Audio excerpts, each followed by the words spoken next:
son palais, tout se crie. Dans son palais, tout se crie. Dans son palais, tout se crie.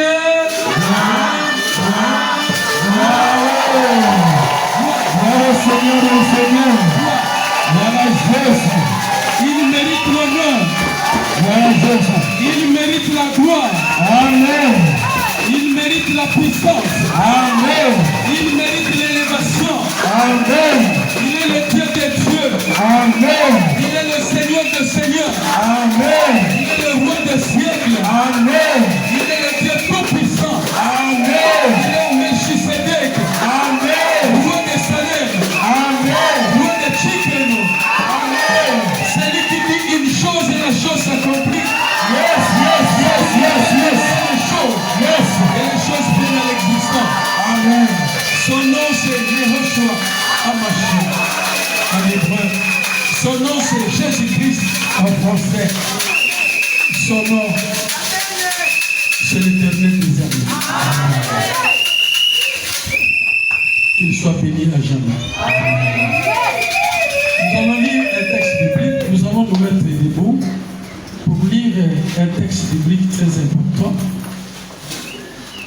Luc chapitre 2, versets 32 à 34.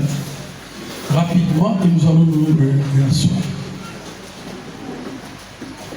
Luc 2, 32, 34. Totalina Congolais. Amen. Lumière pour éclairer les nations. Jésus-Christ est la lumière pour éclairer les nations. Amen. Et gloire d'Israël, ton peuple. Il est la gloire d'Israël, son peuple. Amen. Azali oyo azali kongengisa mokili mobimba pe azali gloire ya libota na ye Israël pe ecclesia ok. Son père et sa mère étaient dans l'admiration des choses qu'on disait de lui. Tata na ye na mama na ye bazalaki kosepela mingi na makambo oyo babandaki koloba mpona ye. Attendez. Tata na mama bazosepela mingi na makambo oyo bazoloba mpona ntina na ye. Tofandi na komona biso na makambo oyo bazali koloba mpona ntina na ye baparent baza na esengo. Makambo nini mwana botami banda botami banganga nzambe balobi te trois mages de l'Orient batuni où est le roi des Juifs qui vient de naître? Nous avons vu son étoile à l'Orient. Où est le roi des Juifs qui vient de naître? Mais comment un roi peut naître? C'est pas possible. C'est un message qui doit troubler cette époque-là. Comment un roi peut naître? Nous savons quand le roi est vivant, le roi prépare son prince qui est son enfant. Le remplaçant est appelé prince d'une façon globale. Mais quand le roi meurt, il donne la royauté au prince qui hérite. Donc le prince est héritier du trône. Le prince est héritier du royaume. Mais ici, c'est un roi qui vient de naître. Autrement dit, non seulement il est roi, mais il est aussi prince. Donc les deux titres sont avec lui. Il est roi parce qu'il est le Dieu tout-puissant. Il est prince parce qu'il va prendre la position du fils. Voilà un roi. Donc c'est un mystère quand nous apprenons cela. Un roi vient de naître. Mais il est aussi prince. Prince d'Israël. Prince de la paix. Le roi, c'est le père. Et le prince, c'est le fils. Mais qui est le père, qui est le fils? Je sais que dans d'autres religions, ils vont me contredire que le père est différent du fils. Oui, à quelques mesures près, le père est le créateur. Mais si le père est le créateur, la source de toutes choses, qui sera Jésus-Christ? Mais Jésus-Christ est le créateur aussi. Il ne peut pas y avoir deux créateurs. Il n'y a qu'un seul créateur. Si Jésus est créateur, c'est qu'il est usurpateur. Qu'est-ce qu'un usurpateur? C'est celui qui vole le pouvoir de l'autre. Or, Jésus ne vole pas le pouvoir. Il est Dieu et il est roi. Et les trois témoins disent, où est le roi des Juifs qui vient de naître? Car nous avons vu son étoile à l'Orient. Il n'y avait pas deux étoiles, une seule étoile. Une étoile glorieuse. Une étoile qui éclaire toutes les nations. Et cette étoile est appelée le soleil levant. Et le soleil ne se lève qu'à l'est. Or, à l'est, nous avons la position du tabernacle. Et la porte du tabernacle se trouve toujours à l'est. C'est pourquoi Judas, qui est le premier de 12 tribus d'Israël, va camper à l'est où se trouve le soleil. Autrement, si nous trouvons Judas à l'est, dans la tribu de Judas naîtra un fils qu'on appellera roi. Non, on ne va pas l'appeler roi, mais il est roi. Où est le roi qui vient de naître? Il n'est pas roi parce qu'il est né. Il est roi parce qu'il est roi. Il a toujours été roi. Moi, je vais qu'on le écoutez-moi, il a toujours été roi. La Bible nous dit dans Colossiens, au premier chapitre, et le deuxième chapitre aussi, allez lire ça. Amen. Tout a été créé par lui et pour lui. Trône créé par lui et pour lui. Divinité créée par lui et pour lui. L'humanité créée par lui et pour lui. Les anges créés par lui et pour lui. Et toi ce matin, créé par lui et pour lui. Si nous sommes là ce matin, c'est parce que lui-même est là. Il nous a promis d'être là. Et il est là parmi vous. Il est là parmi nous. À moi, il est dans mon cœur. Comme il est dans mon cœur, c'est lui qui parle maintenant. Écoutez la voix de celui qui parle toujours. Et il parle toujours très bien. Il peut t'annoncer des choses merveilleuses pour ta vie. Est-ce qu'il y a quelqu'un qui peut acclamer le Seigneur Jésus?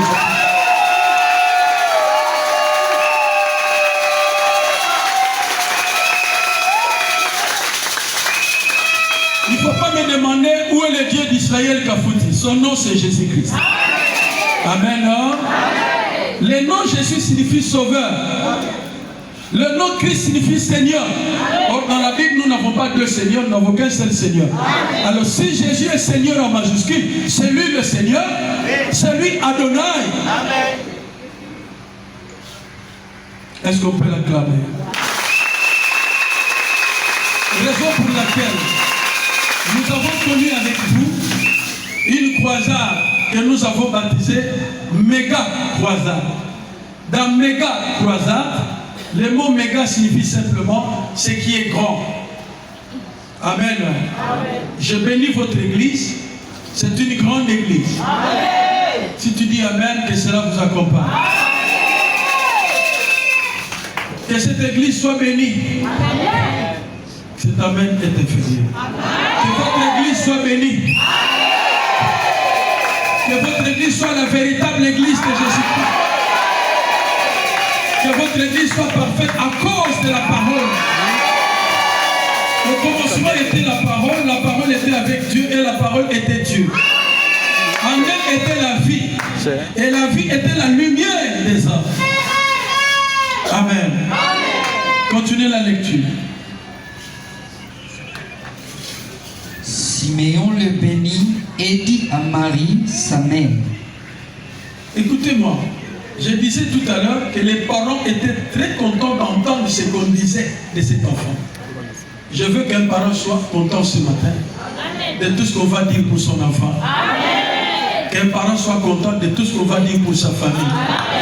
Mais qui va le dire? Ce n'est pas Dieu, c'est un serviteur de Dieu. Oh, c'est Siméon. Siméon, un homme, un serviteur de Dieu qui a dit des choses sur l'enfant. Et les parents étaient contents. Parce qu'ils n'ont pas entendu ce que Dieu a dit, mais ils ont entendu ce que Dieu a dit dans son serviteur. Est-ce qu'il y a quelqu'un qui peut écouter le message qui sort d'un serviteur de Dieu? Je ne dis pas si je suis un serviteur. Non, je suis serviteur de Dieu. Je retire les conditionnels. En tant que serviteur de Dieu, fils de Dieu, je vous annonce les oracles que le Seigneur nous a donnés pendant tout ce temps. Amen. Salut ton voisin, dis-lui que Jésus t'aime beaucoup. Dis-le lui, de ma part. Répétez encore. Là-bas, il y a un français, pour le temps, vous savez français. Quand on le met pas, français, quand on appelle malade. Jésus t'aime beaucoup. Bino pour comme ça. Naza na koko moi mon cœur le va français. Comment bino ba emela ba tout. Non mais non koko mon cœur. Dis-lui en français, Jésus vous aime. Amen. Amen. Acclamons le Seigneur.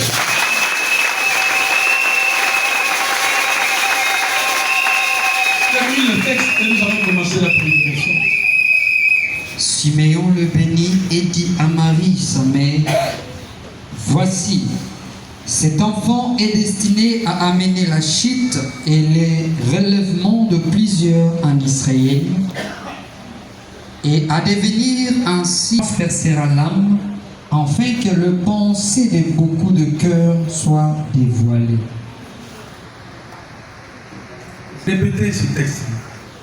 La dernière phrase. Siméon le bénit et dit à Marie, sa mère. Siméon a pamboli mwana na maloba ebele alobaki pe tata na mama basepelaki na maloba bazoloba. Est-ce que thème master ezana mutu aosepela na maloba na oloba? Si tu es là, tu lèves la main. Loba na sepeli na maloba ozoyebisanga. Joseph na Marie basepeli na maloba bazoloba na Jésus. Oh, awa pe na zoloba pona Jésus. Église tokolobaka pona batute. Tokolobaka pona Yesu. Parce que c'est Jésus qui est le chef de cette église. Et c'est lui la tête, nous sommes le corps.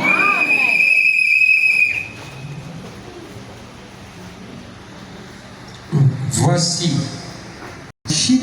Voilà, mon oyo azana destiné. Loba destiné koponama. Destiné ningo loba nini. Eloko babongisa kala. Nasangani na message il y a évêque David Kaluki. Le temps de Dieu est ratakate. Pour nous avoir bongisa tana yekala. Autant marqué apostle. Awa makambonza babongisa kala pona Jésus. Siméon solo bayango. Et loba total toké. Et le relèvement de plusieurs en Israël. Aye pambate ebele bakobeta li bakupe bakokwe natina na ye. Natina na Yesu bato ebele bakobeta nini? Mabaku pe basali nini? Ebele bazokwe. Mais na bonne les amis de la tombe de l'eau au amen. Au téléva. Amen. Et bien les pour la nuit, vous allez distraire. Pour la nuit, vous allez Jésus Christ. Pour la nuit, vous allez témoigner pour le royaume. Vous allez Jésus Christ. Dans ma camouflage, nous avons fait ça. Nous avons des valeurs. Pourquoi? Maloba oba solo ba pour Jésus. Et je peux ça Marie dans Joseph et Ségo. Et malheureusement, nous sommes peu pour Jésus. Et c'est qu'elle peut ça y est. Ceux qui m'ont parlé de Pimele Ségo. Je sais Ségo y a Jésus dans tout le monde. Ceux qui m'ont su ma péché Ségo. Je sais Ségo à Jésus-Christ. Marie dans Joseph et c'est mon ami les amis. Non. Malheureusement, le pour moi, na bébé. Non. Asa bébé té. Ou asa ensemble mon bébé. Amen. On avance. Et à des contradictions. Yé moi nango oyo. Akozala pe elembo. Oyo batebele. Je dis beaucoup seront dans la confusion. Le bas confusion. Donc ce va seulement à Jésus confusion. Mais ensuite aux autres à Jésus, il n'y a pas de confusion. Tel que je suis là, je n'ai aucune confusion sur la personne et l'œuvre de Jésus-Christ. Et je défendrai cela jusqu'à la fin de mes jours. Que Jésus-Christ est le Dieu créateur du ciel et de la terre. Que Jésus-Christ est le valable, le capable. Ce qui nous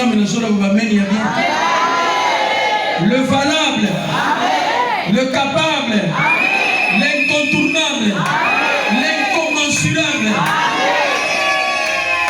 Celui qui est, qui était et qui vient. Celui qui est le verbe être. Hawa. Il dit, si vous ne croyez pas que moi, Hawa, vous mourrez dans vos péchés.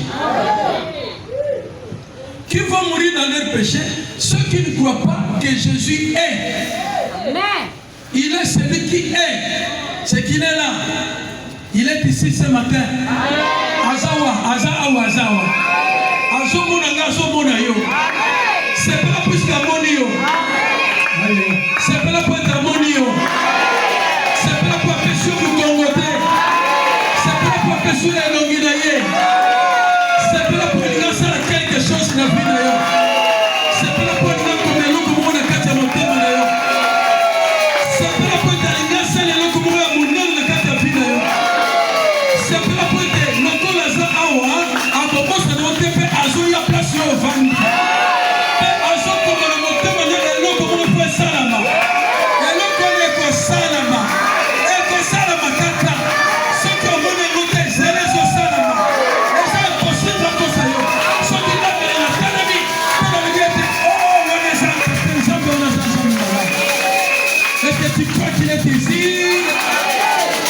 Est-ce que tu crois qu'il te voit?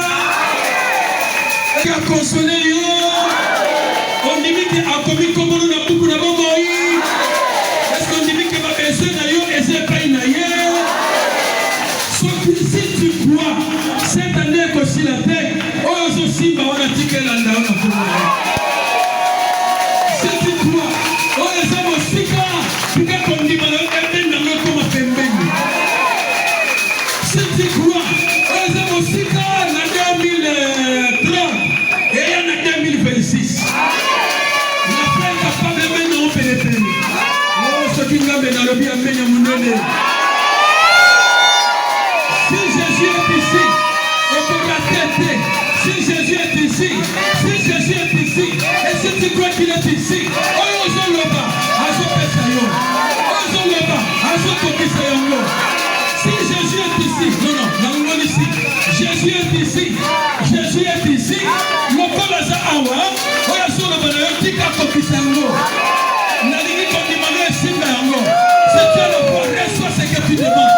Si tu as le foi, reçois la bénédiction de Jésus-Christ. Si tu as le foi, tu peux le connaître au Kisama. Et où va le temps Moulaï? Ne le laisse aller ouverture, parce qu'il est ici. Je te dis que Jésus est ici. À se résoudre les problèmes aux amours. Oh Zambé, Mamoussus Mazakidiba. Seigneur, Talaba Tusuba Tikalissima. Talaba Tikalissima Zambé. Talaba Tukamula Tebasa Limoso la carte à côté. Si Jésus est ici, la Bible est quand on a cortège naïe. Quand on a cortège à Jésus-Christ. Quand on a cortège à Jésus-Christ. Esprit de mort et son la cima. Esprit de vie et son la taillot. Esprit de vie et son soulayo. Ma communauté me console ma carte pour moi. Est-ce qu'il y a quelqu'un qui comprend ces choses? On les a pour Antoinette, on les a pour Lorette, nous les a pour Marie-Paulina. C'est pour toi. Je déclare que c'est pour toi. Mon frère, c'est pour toi.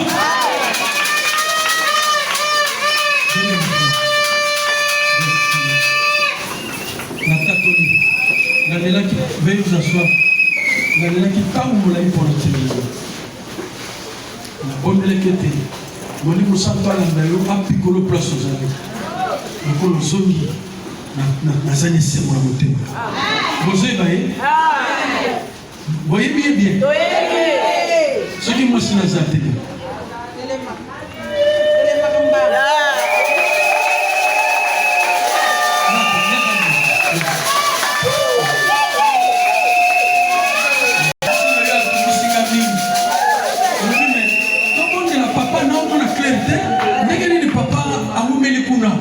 Galbito bonde la nsa. Oli musanto akini kuna apikola ye. Si bataki na saba c'était apikola ye. Si bataki ni kola c'était apikola ye. Si bataki na kata di banga apikola ye. Ayeto. Oh. Ko soye munini, jamunini no zongi. Taye yo yo. Taye ni.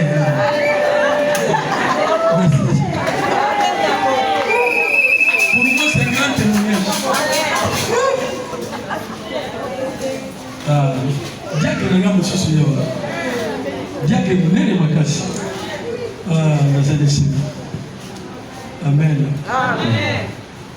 Maman aboyi nos condoléances Mon équipe est sautée l'église. Le cambre belé. Merci. Nani mon conseil. Akou maman. Merci. Nous avons attendu. Amen. J'aimerais que chacun puisse tirer attention. Quand j'ai fait un commande de 3 jours, le Seigneur m'a révélé ce qu'il était exactement. Le Seigneur a confirmé en moi ce qu'il est exactement. Il m'a encore montré plus exactement. Amen. Au moment où je vous parle, je n'ai pas de doute que le Seigneur est en train de faire des choses extraordinaires parmi nous ici. Il y a un témoignage d'une soeur qui n'est pas là, mais j'ai reçu ce témoignage hier. Mais je voulais qu'elle soit là, elle n'est pas là. C'était en Angola. Son mari a voyagé pour la France, elle est restée, et là où elle était, elle a fait des démarches, on lui a vendu un faux passeport. Arrivé à l'aéroport, la sécurité de l'Angola, là on ne badine pas. On a arrêté cet enfant, on l'a malmené avec son bébé à main. On l'a amené tout droit vers le cachot. Pendant qu'on l'a fait asseoir, amen, non? Je sais qu'on l'a maltraité en Angola. On l'a maltraité à cause de ce faux papier qu'elle avait. Mais, tout à coup, elle voit une personne qui me ressemblait. Il dit, mais c'est mon père, c'est Papa Israël. Il a vu Papa Israël en live. Je voulais qu'elle soit là. Elle a vu Papa Israël. Et je suis allé jusqu'au barreau, là où il y avait donc, le tribunal pour son cas. Elle a dit, mais vous lâchez cet enfant. C'est mon fils, c'est ma fille. Elle est innocente. Et elle entendait cela.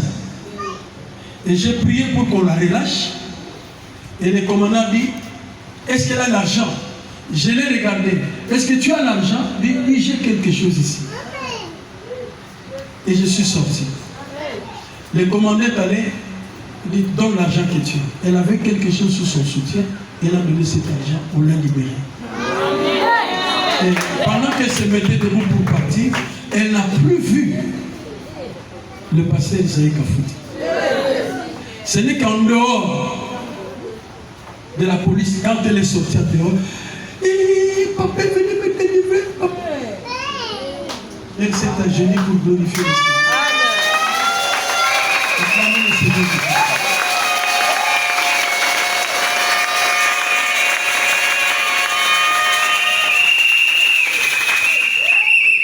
Amen. Amen. Maman, où est maman? Tellement au tatou la tamu kie. Na tatou li ange etikali ya mu kie ka. Yo ka so tellement ka tatou. Prebo pese diko. Amen. Nga koma mona papa live. Na opela. Ye mususu. O na tatou li ya ange. Ye pe maman mususu. 2 semaines, elle est malade. Ma perfusement kinini. Donc, traitement, il doit se faire. Deuxième traitement, il va se faire à l'hôpital à Mounene. Ben, d'ici, l'hôpital à Mounene va négliger à Batamangala. Ben, d'ici, il faut que tu aies un garçon à Batamangala, à Batamangala, à d'ici, il faut l'obéir. Tout ça, on a la biso. Dans la télé, il faut que maman casse. Et comme il va comme il faut que sa maman il a gâté, la belle a raté. Et comme les jours où on a là, on a papa la doto. Aïdi singa bila fille, lève-toi. Na télémi na surtout qui maman na pongi to zena frontière à les États-Unis. Aïdi singa ni no jo e bisaya. Papa aïdi singa le lo téléma. Okolia ke ko sokula mai. Na la mu ki les jours na téléma ngwana.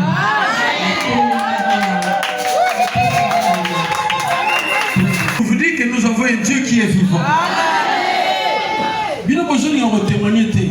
Na pesi bino ku on bota tolaka. Amen. Karate boya ba témoignage. Amen. Préparez-vous tous à 2 mariages à célébrer avant de commencer le 30 décembre. na 2026 nazopondela nzambe na bali sata 5 babala 2026 donc de janvier le 31 5 bakutana mibali ya bien andenge na lobi soki eyeli yo okutani nanga po mibali bakomi compliqué mibali ya lelo compliqué naza na posa otalisanga mpona longole mobali akoma tata olinganga mibali ya lelo fo tozwa bango tokomisa bango banani batata toza na nzambe aza na posa batata. Abraham, quitte ton pays, va dans le pays que je te montrerai et je ferai de toi père d'une multitude de nations. Le moi, la libota na yo, nakokomisa yo tata. Nous savons comme ça Abraham nani tata. Papa nanga, avec tout le respect que je vous dois, beaucoup ma tata. Tata nda salaka responsable. Tata nda zamba pambolaka. Tata pambolaka libota. Tata nda za source. Tata nda yeba ensemble. Mobala yeba ensemble te. Mobala salaka ndumba. Mais tata salaka ndumba te. Mobala za pose, papa salaka posé. Mais mobala za posé te. Papa salaka sérieux. Mais mobala za sérieux te. Ah, mato yekila. Yelanga mobali wangu nazana mambo ela kopesa ye akoma nani. Amen. Joseph azalaki tata, c'est pour attendre amemi Jésus-Christ na âge à 8 jours. Na 8 jours bamemi est un serviteur de Dieu et les serviteurs de Dieu parlaient. Na ngaki na tongo lelo na tel sayo importance ya maloba kuta na musali na nzambe. Amen. Ésaïe, pasteur Mouta, tu connais bien ce texte d'Ésaïe 50. C'est le verset 10 qui dit quoi? Motonani oazala kobanga nzambe atosa maloba oyo nganga nzambe alobi simeyo alobi ayebisi Marie na Joseph na tine na Jésus ntango ayebisi bango makambo ya Jésus bazwi kimia tikana lo bano makambo ya Jésus ozwa kimia yaka l'église oyo motema na yo oyoka makambo ya Jésus mpo ozwa esengo ozwa kimia soki nalobi kimia olobi amen ozwa kimia ozwa esengo tikana biso makambo ya Jésus mpo ozwa bolimbisa masumu ozwa le pardon de péché tikana biso makambo ya mwana mobali oyo Jésus Christ yo olonga bitumba oza nango amen wana yokani te yoka makambo na ye olonga na bitumba oza nango na ye oza na bitumba oza na bitumba na famille na yo oza na bitumba na libala na yo oza na bitumba na esika mosala mais yoka oyo balobi na Jésus Christ epesi esengo na Joseph na mama amen esengo wana bayokaki etambusa bango na nzela ya Jésus Christ dès kazalaki mwana bakota cortège ya Jésus Christ amen. Pour bakota na cortège ya Jésus il fallait balinga monango bamema ye na circoncision amen. Na bato ceux qui maloba na nzambe bamemi Jésus na circoncision simeyo asali circoncision na 8e jour. C'est pourquoi 8e mois on a na yo tokoti 8e mois tobenga comme dédicace à 8e mois. Or 8e mois eza chiffre 8. Chiffre 8 eza ya Jésus Christ. Chiffre 8 eza mokolo oyo basalaka circoncision ya bana mibali. Et le jour où on a circoncis Jésus, c'est le jour où le sacrificateur a parlé. C'est le jour où on a parlé de lui. Et c'est le même jour qu'on a donné le nom de Jésus-Christ. Or Jésus signifie sauveur. Amen, amen. Bapé c'est comme Yanani, il y a sauveur. Mon colonie, na 8e jour, 30e mois, 8e mois. Le quoi tozina notre côté na 8e mois. Je vous invite au côté de la circoncision à Jésus-Christ. Amen. Pour comment dirais-je, na katia cortège na yé. Au côté de la cortège à Jésus, si tu n'es pas circoncis. Amen. Il y a mon collègue qui na circoncision. Bon, il me semble que nous vendredi. Je crois. Circoncision, bah parents ne sont pas élus. Ceux qui parlent à votre moi na mobali wana, bah pour ça il y a circoncision. Là-bas juif et maintenant ça va dans 8e jour balexarate 8e et koki pas basali circoncision ti lelo basala kabongo bon biso ba nation eza culture na biso te biso ba nation mwana mobali otika ata ndenge wana ata akokisa ata 1 année 2 ans 5 ans bamosusu basala bango circoncision akomi na 20 ans à 14 ans 15 ans et moi on a donné. Amen. Mais Jésus lokola mwana na nzambe atosi maloba na nzambe oyo nzambe alobaki na Abraham bana nyonso oyo babotami ya mobali na 8e jour bosala bango circoncision ntango bosali bango circoncision nakobenga bango ba premier-né donc po koma premier-né ya nzambe lelo faut leka mpe na circoncision et soki oleki na circoncision amen automatiquement ozokota na kati ya cortège ya Jésus-Christ. Est-ce qu'il y a quelqu'un qui m'entend ce matin? On continue wapi? Et tant que basali Jésus, circoncision, cortège bandaki. Qu'est-ce qui s'est passé? L'ange est venu. Aïbisi Joseph na Marie. Bon comme tamwana bo kende en Égypte. Bon maïti kunati 8e jour. Ti monguna na ya kufa. Tala makam circoncision zo ça. Soyez circoncis au nom de Jésus. Oh, la circoncision de ce matin, il y a Jésus et Zalaki et Libanda. Dans le 8e jour, il a sali circoncision. Parce qu'il était fils de l'homme. Il a fils de l'homme. Parce qu'il a pris la nature humaine. Ceux qui n'ont pas la doctrine, talana. Na l'issoum. Na nature ya mosumu. J'ai des difficultés à dire ça lingala. Mais en français c'est très bien.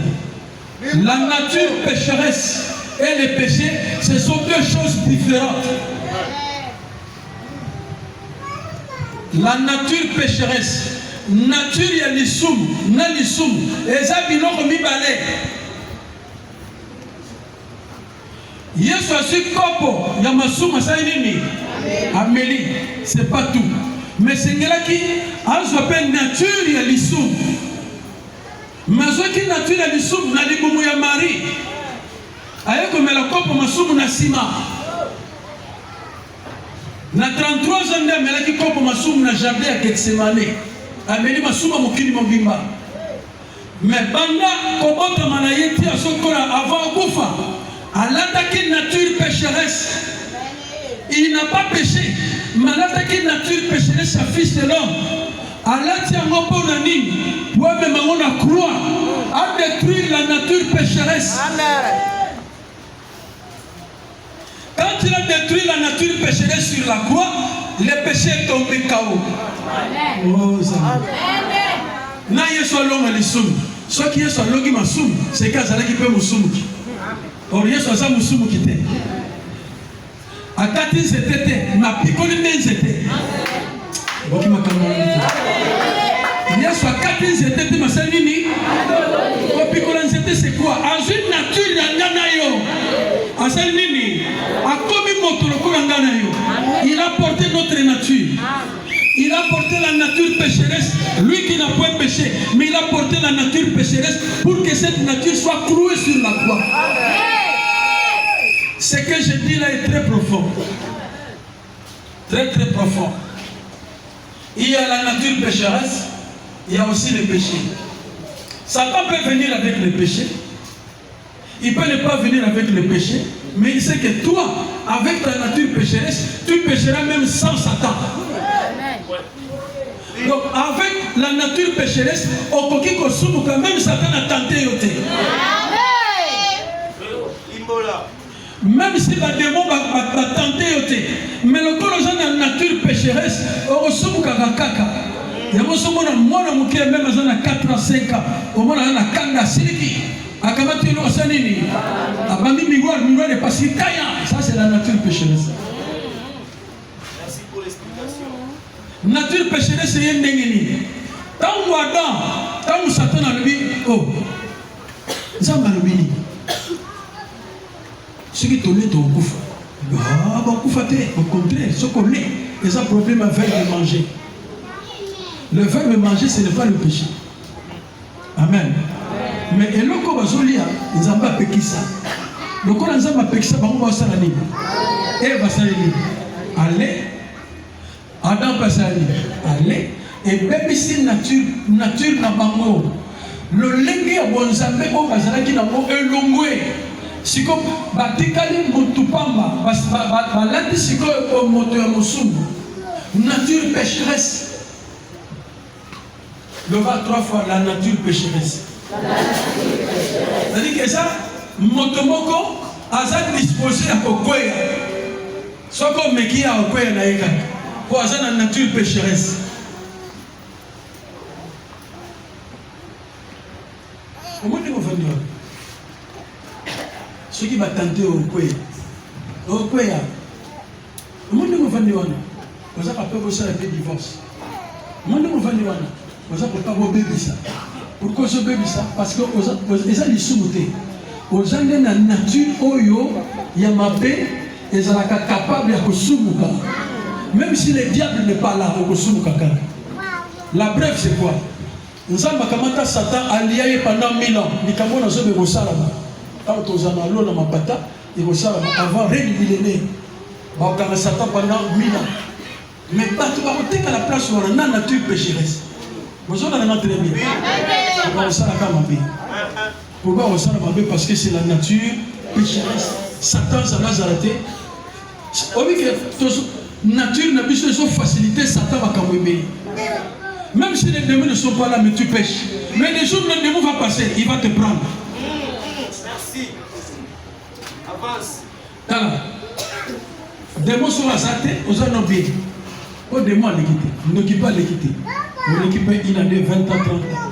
Mais les jours où le démon va passer, à tel cas, on peut vous ramasser. Marie de femme de New York aux Oyo. Marabouana, soit Bapista comme on ok. Ok, pour la nature pécheresse et trahir. C'est pourquoi Jésus, Amen. Vous êtes dans le jardin d'Éden. Il fallait qu'on ait un maboumou et ma maman ou ma sala mabunga. À côté de ma maboumou, na bangouti na bariti wana nyos. Na ba femme ba bala ba nyos akota kota kota. Tiens au succès le moumandani ya Marie. Kuna balo sala nini? Alata nini? Nature pécheresse. Alata masumutema, alata nature pécheresse.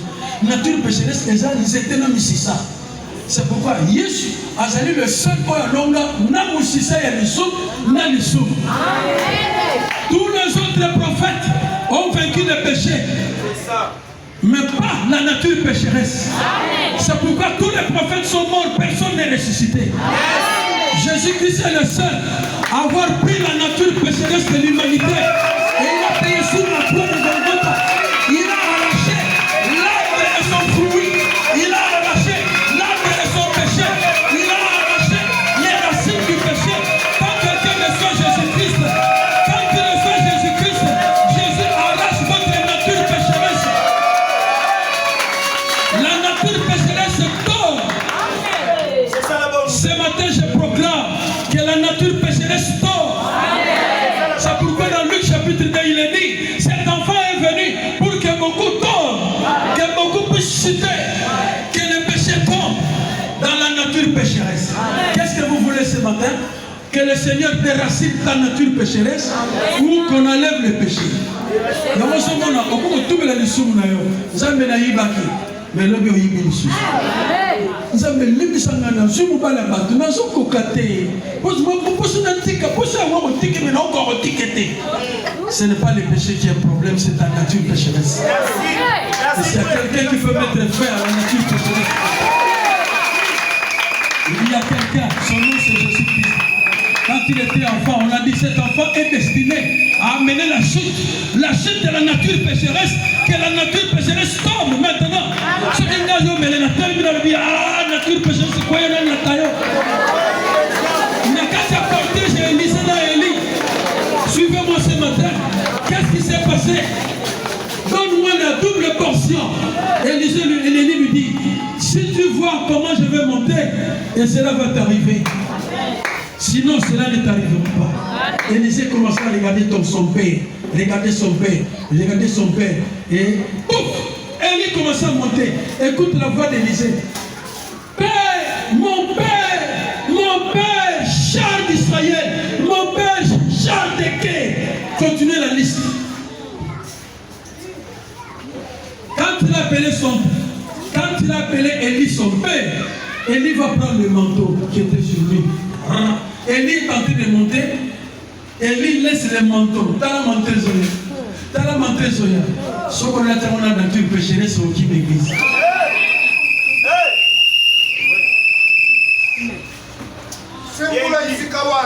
Bien dit.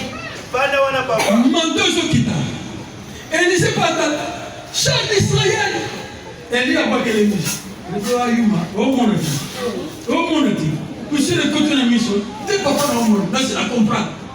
A suivre manteau. A quand une nature pécheresse à Sali. A Salini. Mbalamo Salini.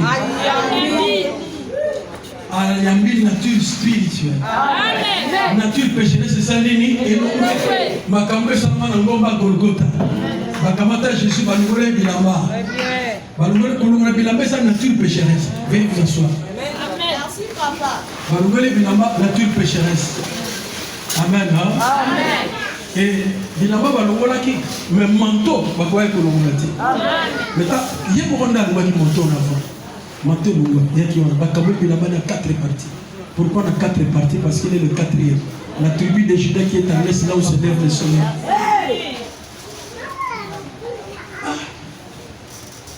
Amen.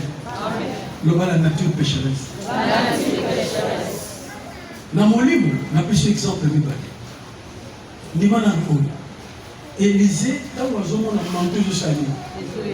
Il y a cela qui double portion. Mais double portion, c'est un manteau. Quand un manteau, Élie a pété qu'il a journée salée. C'est qu'un manteau, les gens ont miracle. Aujourd'hui, la nature pécheresse va tomber. C'est la nature qui te conduit au péché. Même si le diable n'est pas là. Même si que Satan est dans l'église. Il s'en fait. Ce qui est encore omniprésent.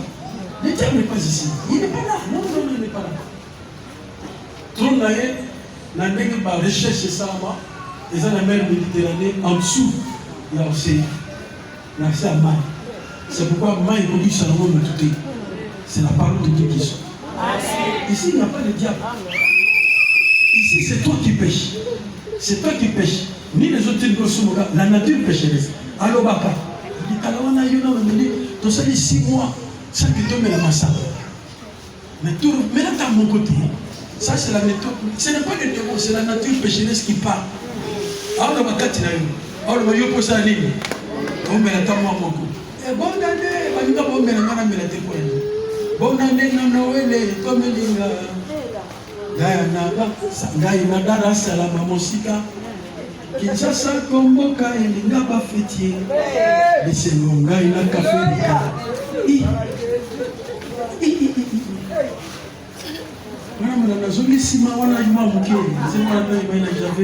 J'avais 15 ans. Le zinc le monte. C'est la nature pécheresse. La nature pécheresse. Nous nous sommes en amour. Alors, Baka, il y a une routine de Koïsa. Satan, Keba, vous connaissez ça? Vous trouvez que vous avez un yémo. Vous avez un ganda. Ni de Koïsa, nature pécheresse. Satan, on le bangate. C'est tout. Papa, vous connaissez le bakina. Oh, ta maman, putain. N'allez pas nous connaître. Il y a beaucoup de personnes d'ailleurs. Oh, zéro qui nous fait un peu de feu. La nature pécheresse est avec vous. À couper ça. L'église, l'église est venue. Vous savez que nous voyons ça passer, ça a été. Nous voyons ça, nous voyons ça. Nous la nature pécheresse, on a demandé à nos amis. Les lois sont là, t'es là-bas, Sika. On a t'es là-bas, Sika. La poussée du monde. Adam a la nature pécheresse. Adam, tu as qui bien, imagine la ressemblance en ça. Tant qu'on est un moment. Ces mots sont les côtés. Côté dans les autres, à comme la nature pécheresse, ouais, vos amis, c'est là qui s'alignent. Et nous, oui, en tout cas, nous, c'est pas la nudité, toute la malédiction. Nous, ma pose, la nudité, la carte de téléphone, je vous interdis. Bolumba tata eza lipamboli pour la maman. Bolumba tata eza malédiction pour la balle. Bokema na ba téléphone. Et pour le moment, Bolumba tata c'est la même chose. Et vous serez maudits comme ça. La nature pécheresse. Il y a moi ceux qui m'église me connaissent. Mais le jour où le démon va passer, on le retire. La salle de délivrance à moi, on va me ken, 9 ans. Au moment où on a la salle de sacrifice à ma fille. Maman, maman, ce qui n'a plus un bébé, n'a pas de père. Maman n'a pas de père. C'est un très bon témoignage pour la sœur. Là, nous étions encore en Asie. Donc, maman n'a pas de père pour maman, père, pour notre but. C'est comme on t'enseigne de la terre. Comme une flamme de feu. Somme 104, verset 4. L'Éternel fait de ses serviteurs de flamme de feu. C'est quoi, Batango, on a aux gens qui vont nous dire. 2 personnes au livre, papa moko awa na balabalo na quoi on enseigne cette apokoti ezaki alali na kiti oyo bagambo kiti kwa kiti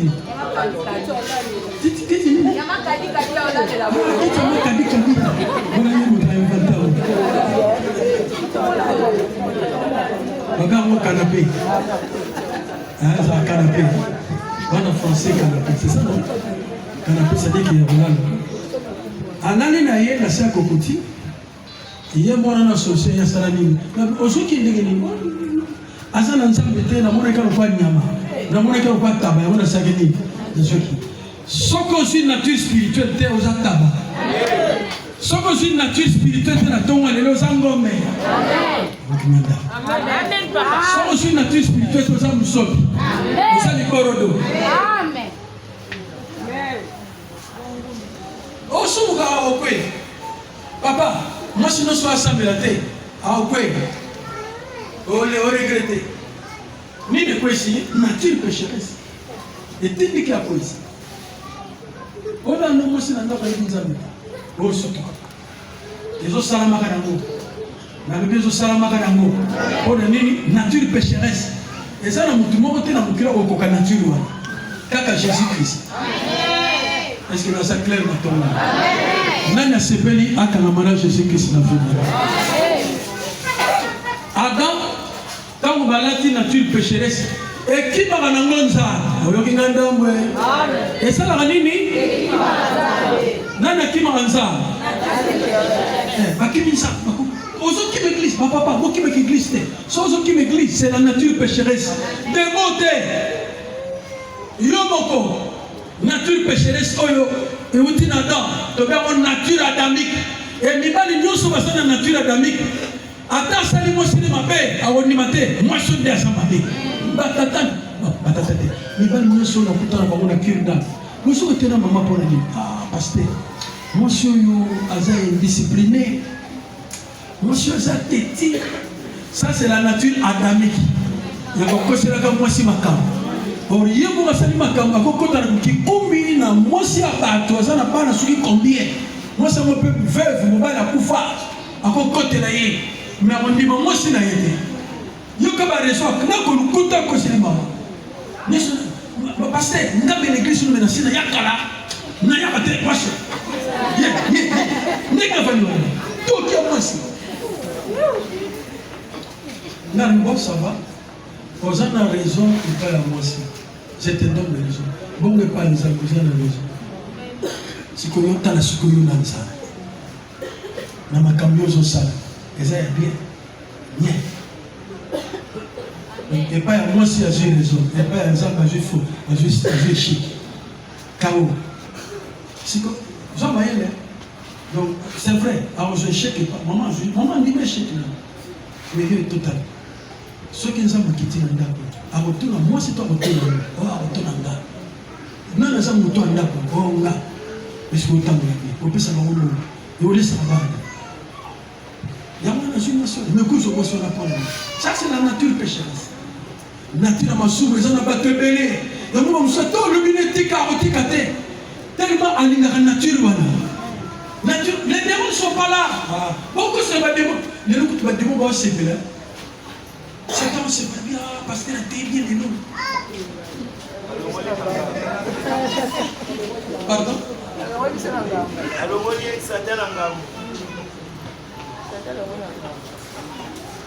Ah, total là. Satan passe à la part. Bon, il les a part. Donc, la nature pécheresse trois fois, ok? La nature pécheresse, la nature pécheresse, la nature pécheresse. C'est comme tant aux silica. Est-ce que Satan a dit aussi? Et ça va. Donc, on a un piège. Et quand on a quatre ADN, pourquoi ils ont quatre ADN à moto? Parce qu'ils ont mangé. C'est le verbe de manger. Le corps a ceux qui va lier à Kate, et quoi on le voit. Mais le corps a lié et continue à ADN. Et continue à vendre. Maintenant, pas le mot.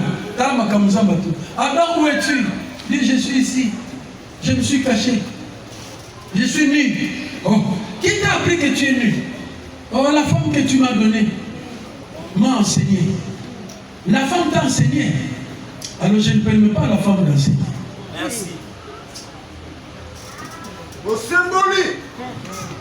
Merci. Puisque tu as suivi l'enseignement de ta femme, la terre sera maudite à cause de toi. Maman, il a enseigné mieux. Il a dit que n'a jamais eu dans sa chef. Pourquoi c'est là qui était? Oh, mais il fallait l'attendre. Pendant les longs, il n'a pas assez. Il n'a pas assez. Il n'a pas posé la union. Quand il n'est pas à tata. Si tata a mal à l'aise. Même on l'a dit, maman, à cause du Saint-Esprit. Le macaron, ça m'a levé le jardin. Il a le matin. Et que le bout n'a pas assez. Ma maman nous soit si il va se dire qui. Acclamons le Seigneur ce que ça fait. Maman a validé, démonstration a validé. Miss Baï. Tata n'est pas mon ami. Mais le monde a une nature pécheresse. Le monde nature pécheresse, c'est le monde pas bon. On a dit bon pour la ligne. Quand c'est tata mon côté, ah Jésus qui n'est le monde a nature pécheresse, tu vas te marier, c'est pas grave. Les hommes ont camé banane dans le jardin. Même le Saint-Esprit n'a pas retiré ça. Ceux qui Saint-Esprit a retiré, même sur l'enseignement, ce n'est pas permis à la femme de se mettre ici. Nous avons assemblé ça pour nous enseigner ma image. Et papa n'a pas dit comme on est pauvre.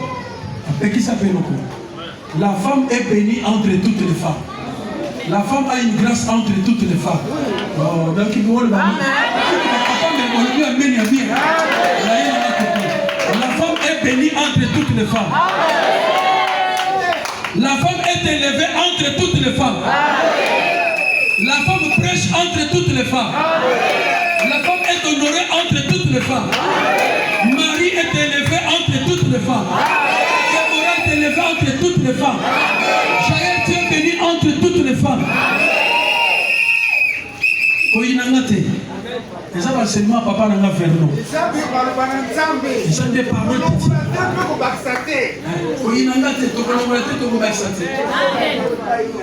maman soko yebi parole de Dieu. To repese ba maman nyo so mokili mobimba. Ali sa ba ngonde ngi makambeza. Maman sa makambebele. Alors moi suis à tombo ni modèle wana to benga susu moi c'était to benga yeme. Donc le Dieu de la Bible n'est pas le Dieu de mère, c'est le Dieu de père. C'est la paternité. Amen. Je ne suis pas contre toutes les femmes qui prêchent. Prêchez la parole, témoignez la parole de Dieu. Mais faites attention. Au jugement dernier, le Seigneur va vous juger. Qui t'a donné le pouvoir de dominer sur les hommes. Vous avez beaucoup de risques de devenir Jézabel, qui va commander son mari, qui va donner des ordres à son mari. Et là, quand vous êtes déjà une femme, vous dirigez ici, vous donnez des ordres aux hommes qui sont là. L'église locale est faite ainsi. Mais dans l'église invisible, il n'y a ni homme ni femme. Or, l'église invisible, c'est la femme de l'agneau. Et cette femme n'est pas à l'extérieur. Cette femme est à l'intérieur de Jésus-Christ. Attendez. La femme d'Adam était en dehors. Dieu a fait une opération sans cicatrice. Dieu a ôté une côte gauche d'Adam. Et il a formé une femme. Acclamons le Seigneur Jésus-Christ. formé une femme de la côte qu'il avait pris à gauche. Et la femme était en dehors. Donc elle, c'est une femme en dehors. Mais l'église, qui est l'épouse du Christ, ça c'est l'église locale. Mais l'église invisible, qui est la femme de l'agneau, ce n'est pas une femme sexuelle. Ce n'est pas une femme qui a des mamelles ni le sexe. Non, c'est le corps du Christ. Mais cette femme est à l'intérieur du corps du Christ.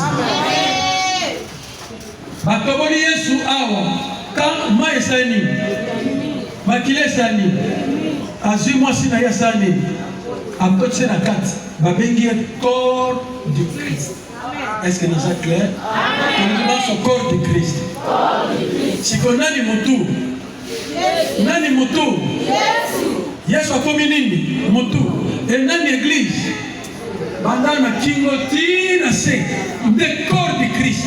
Si on a quatre corps du Christ, nani azomona? Nani azomona moto. Le corps Eva mona qui a mona mokile kwesa. Le corps Yesu azam moto ya ngoma. Il faut ndima Yesu yenda azomona. Yenda azoyoka. Yenda soloba. Ndena sotabo yenda sote. Parce que ça dit mutu.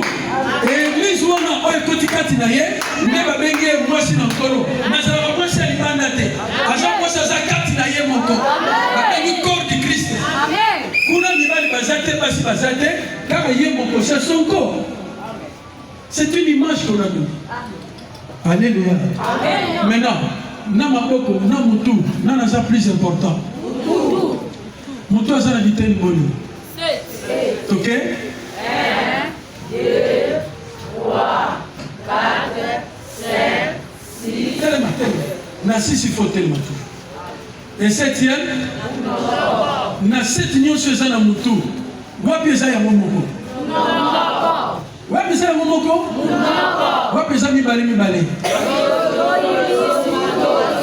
Mais mon okaza, c'est pourquoi mon okaza il ne pas à 7. Parce que tant que Ganganzamba Zoloba, l'Ikamone fait ça. Yoko Zoloba, l'Ikamone fait ça. C'est pourquoi l'élo, il faut Jésus-Christ. Ayana Katia Jardin, Akamata Nyama, Wazaï dans sa salanine. Makile salanine. La Katia Jardin, Akamati Nyama salanine. A passionné la 4-4, à Longole Poso. Azui Poso, c'est quoi ça? À Longole Bango Bilamba à Kassa. Bilamba à Kassa, Balata qui n'est nature pécheresse. Soyez bénis ce matin. Quand Longole Bango nature pécheresse, Azui et là-bas, Makila salanine. Et là-bas à Poso. N'a pas Kassa na Poso, Wapi Okumena. Nature pécheresse. Vous connaissez Koufa, à côté d'un zoto, à côté de ma ville. Recevez l'Esprit de Dieu. Recevez le Seigneur Jésus-Christ. Quand vous avez mis Yasukati na yo, Malamoko, nature pécheresse à Koyaka. Comment ça n'est? Ce qu'on l'a mis dans la vie de prière à Sali, à Manotel. Ce qu'on a qui m'église, à comment ça n'est? À comment tel, à comment sous à sous ma casse. Cette fois-ci, soit à ma casse, et au qui m'église libère. Tant que vous avez Jésus-Christ, l'élo, nature pécheresse, nous avons nini. Voilà, mais pas bengo moi ensemble. Amen.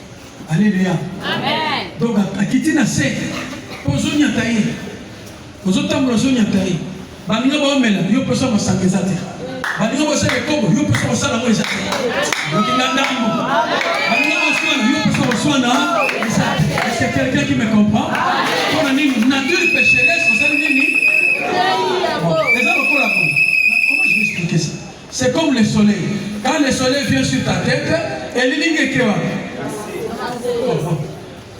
Ceux qui montent, la télémine est collante pour A. Ceux qui la télémine A, tout le monde. Elle est ligne à l'essai. Elle est ligne pour mon toana. Vous autres, vous avez un assez. Azul la lozo misaye. Nasali inane na milite.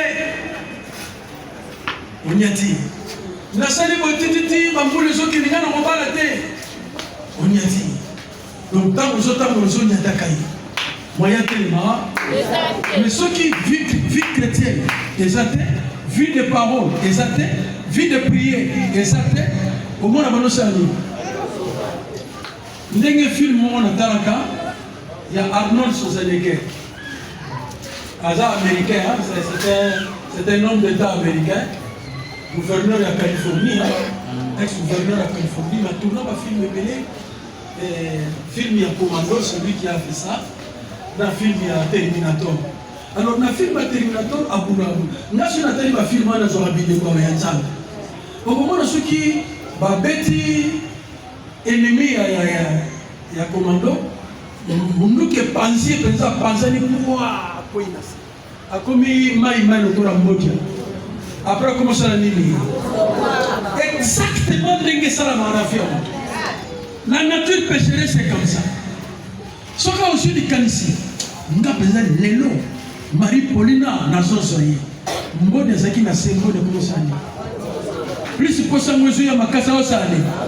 Après tu as sur place, tu vas tomber. Est-ce que je parle à quelqu'un? Amen. Mais ce matin, si vous recevez le Saint-Esprit, vous avez mis l'Esprit à Christ et quand tu vas automatiquement, nature pécheresse, c'est ça. Et puis, pour le coup, non seulement ça, c'est ma colonne, j'ai été crucifié avec Christ. Si je vis, ce n'est pas moi qui vis, c'est Christ qui vit en moi. Qui a été crucifié? C'est la nature pécheresse. Ce n'est pas le péché qui a été crucifié, c'est la nature pécheresse. Comprenez cette différence. Jésus n'a pas crucifié le péché, mais il a crucifié la nature pécheresse. Puisque la force du péché est dans la nature pécheresse, le péché n'a plus de force. Amen. Le péché n'a plus de pouvoir. Acclamons le Seigneur si vous l'avez compris.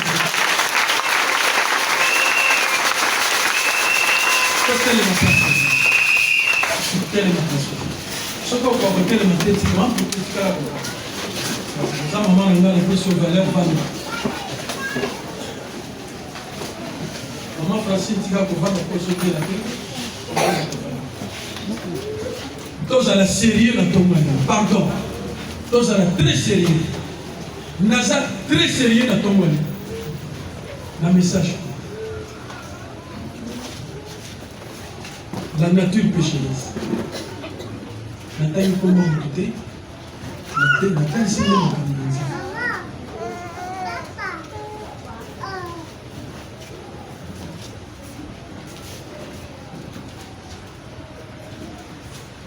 Est-ce que la nature pécheresse est ici avec nous? Amen. Oui. Amen. Est-ce que la nature pécheresse est ici avec nous? Amen. Azawa, jamais à côté de la zété. À côté de la zété, à côté de la libamate, Azaka na katia. Ngota manaye. Ce qu'on dit, Jésus-Christ est là. À côté de la katia, vu la prière, toujours ça. Merci. À côté de la prière, tout ça. Nature pécheresse à ce coin. Ce qui t'attend, avec le déranger, au boya. Ata simbi au boya. Au boya, pourquoi? Parce que nature pécheresse à ça, quoi ça. Oui, un mimique au point de sa nature pécheresse, à tel niveau de tout. Dans la prière. Seigneur Jésus-Christ. Seigneur Jésus-Christ. Seigneur Jésus-Christ. Seigneur Jésus-Christ. Na comprendre sikol. Na kati nanga. Nazana mutu moko alinga sala malamu. Mais nazomona mutu mususu alinga sala mabe. Mingi na banokanisa Satan. To ba démon. Soka ndenga moko. Baposa ya nzoto. Nature pécheresse. Nature ya basumuki. Euti epai ya Adam. Nelo bakati nanga. Naiba. Na finga. Na tonga. Na chola. Na langwa. Na sale kobo. Na sala kisi. Na bwakela mbasu. Na lesa sakalaha. Mabe ya ndenge na ndenge. Na kota ndaku na nganga. Satana kengela kakaka. Kina telemisa mutu nzoto. Soki na telemisi ye. Nde Satana sepeli. Pe azongi sima. Ponga moko na mikwensi. Nga moko na kwenye na mutambu na ye. Na tongo lelo. Na sosoli. sosoni matin lelo lokola Joseph na Marie bayoki sango ya Jésus-Christ ke mono ayaki po ete ebele bakwea bamosusu bakota na confusion bamosusu batelema na makambo misato nasengi na yo nature pécheresse oza kati na nga opesa nga toli mabe otinda nga soki naza marie nasala divorce kaka yo otindela nga namela masanga na langwa yo nature pécheresse otindela nga nasuwana na obombanaki me lelo nayebi yo oza mosika te oza kati na nga na comprendre le combat de la foi na comprendre le bon combat de la foi le bon combat de la foi et ça nous contre les démons et ça nous contre Satan et ça nous contre la nature pécheresse nature ya bomoto o esumu kakala na lala kanango na telema kanango il suffit batumu nanga na pelaka na soigni pe na suye pe mine na kati pe mbebo eza yo nature pécheresse wa mabe oza condamné yo kena lifelo na boyi na kena lifelo c'est pourquoi na tomba lelo oza bakasa na vie na nga na longola mona kufa na liseko ya Yesu na longola bilamba akasa Yahweh bomelanga pe nyama ya 10e jour makila na yetanga alatsanga na tongo lelo poso nyama ezotanga makila ekopekisa poso nzoto etelema te na comprendre na ngomba Golgotha bapeta yo basete mitano makila esopana mai esopana molimo na yo ebima epasola nature pécheresse banda likolo tina se banda likolo tina se rido epasuka eza suna vite yo nature ya mosomoki yo nature ya masumu oza kati na nga nakwesi yo nanyati yo otindika nga na sumuka c'est terminé nazwi yo mayele okoma ndenge lisusu te banda lelo Saint-Esprit zwa contrôle ya vie na nga la parole de Dieu zwa contrôle ya vie na nga nasala volonté na yo nzambe soki vieil homme alinga na musaba posa na nyata mona kombo na Yesu bonne la nyata pour surprise nyata bonne nyata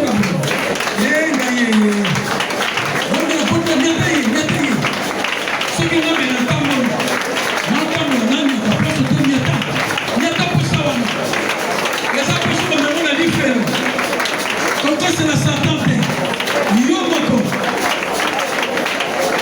na pesi Satan a raison te mais dans le but de yo moko Satan tu n'as pas raison les démons vous n'avez pas raison mais les autres les gens disent comme yo mutu no mutu moi suis-moi mutualez-moi mutualez mutu moi suis-moi les gens de kati ya mutu yo moko nde ennemi na yo moko ennemi ya mutu yo moko c'est terminé vos moteurs dominés suscité sauf que son va calmer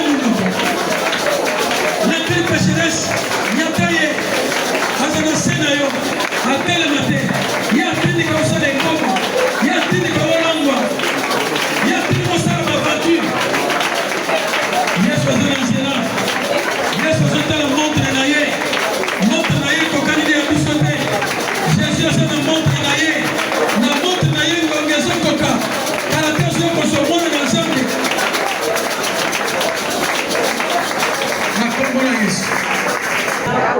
na renouveler alliance. Yo kota kati na nga. Na lo balokola Paul. J'ai été crucifié avec Christ. Si je vis, ce n'est pas moi qui vis. C'est Christ qui vit en moi. Jésus-Christ, c'est la lumière nanga, c'est la vie nanga, esprit de vie de Jésus-Christ. Kotakati nanga, l'odeur de la vie, odeur yabomo, kotakati nanga, soya masum, ya nature pécheresse, et quoi na se. Na bien na maman na nza. Ona kotamu na maposa nzoto te. Na kotamu na posa molimo. Dans ce cas, nzoto na zomona. Et comme un temple à Saint-Esprit. Et comme un temple à Jésus Massia. Dans ce cas, na komi temple ngani encore. Nature pécheresse à Lungwe. Esprit Saint dans un corps saint. Miss Nangeta la bien. Matoy Nangé Yoka bien. Maboko Nangé Simba bien. Makoro Nangé Tambola bien. Motema Nangé Kanisa bien. Nyoso na Kosala. Eko Simba. Poesa pur. Et le Biboye. Tout est pur. Pour celui qui est pur. Moussam Nangé Bonga. Démarche Nangé Bonga. Classe Nangé Bonga. Numéro matricule Bima. Nazako Bonga. Oya Mabe Lungwe. Kasa Fiki Ekoi. Modi Ekoi. Na Kombo na Yesu Christ. Na Boina la Musakaye. Banda Lelo. Fin de prière la Tanda. Banda Lelo. Parole de Dieu la Tanda. Bolingo Lilo Baranzame. Bolingo Église Nanga. Na Kolesa Mutu ya Sika. Na Lesa homme nouveau. Mutu akara koi sami. Le Belego. Yo Esther akara koi ya Sika. Esther ya Sika. Naningo lbakonga. Na pesi un exemple Esther. Na olba kafuti ya kala koya na sika. Kafuti ya kotambola kafuti ya sika. Vieil homme a koi, homme nouveau a télé. Ok. Tanga tout le monde a kala. Tanga tout le monde.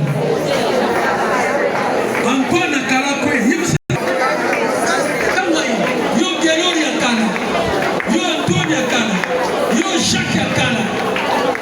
Yo Fidèle ya kala. C'est terminé. Koya. Tout na kunio. Lelo. Eza Antoine ya sika. Thomas ya sika. Marie-Pauline ya sika. Clarisse ya sika. Geoffrey ya sika. Ya kala koya. Na kombo na Yesu. Et je les confirme pour le message. Mazana kondimatika Yesu akota na vina. Mazana kondima amana te ngoli aone kwenda si. Au nom de Amen. C'est terminé aujourd'hui. À partir de maintenant, tika binaka na nkolo ekokisana. Tout ce que tu vas dire, on nous sur le bas et au salam. Nous sommes bon bala. Nous sommes salam. Nous allons matriculer les bimons. Comme la majorité famille. Papa, tu viens. Venez. Akibara. Israël n'a jamais pu passer au Kibara. Je vous acheter. Nous allons voir.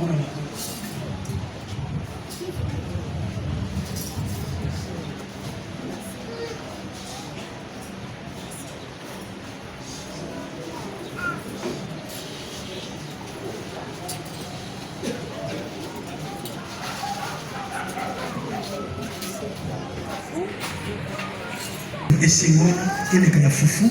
il est kabinamba, il est bon, mais il est sigma bilaka, et on s'est caté dans la communauté. La proposition aux aïeux, on peut quand même attention. Salayo. Amen. Acclamons le Seigneur. Que Dieu vous bénisse. Tous ceux qui sont là pour l'année, mais un enseignement sur ça. Makamon a lebi, c'est ça très important. Ah, aujourd'hui, ça l'attention. Mais bien, on se donne un point. Quand on peut ici, on se donne un point. Moto no to kwesi mbodia awo je lo wa pas ni pour soir mais mimi quand vous êtes une église spirituelle maintenant nous avons que le temps mari pour nous ce soir dis ça sur la télé comment mari pour nous menga on a vu mon son ce qui mutation c'est dans tali bati papa obiki pour ce qui n'a lobby au cas comment dire comme moi là au commis spécial toi sacanité. De vous sacanité. Enseigner peut ça Satan à Kanda. Matthieu on a vu c'est peut ça Satan à Nini. Oh na la question secret. Secret na ye zande yo mokonde. Et mokolo ressemble ça. Satan a malon ba ngaya nganité. Ye moko botala. Seigneur, fila bouton au monde ngate ye moko. Est-ce que moi j'étais là?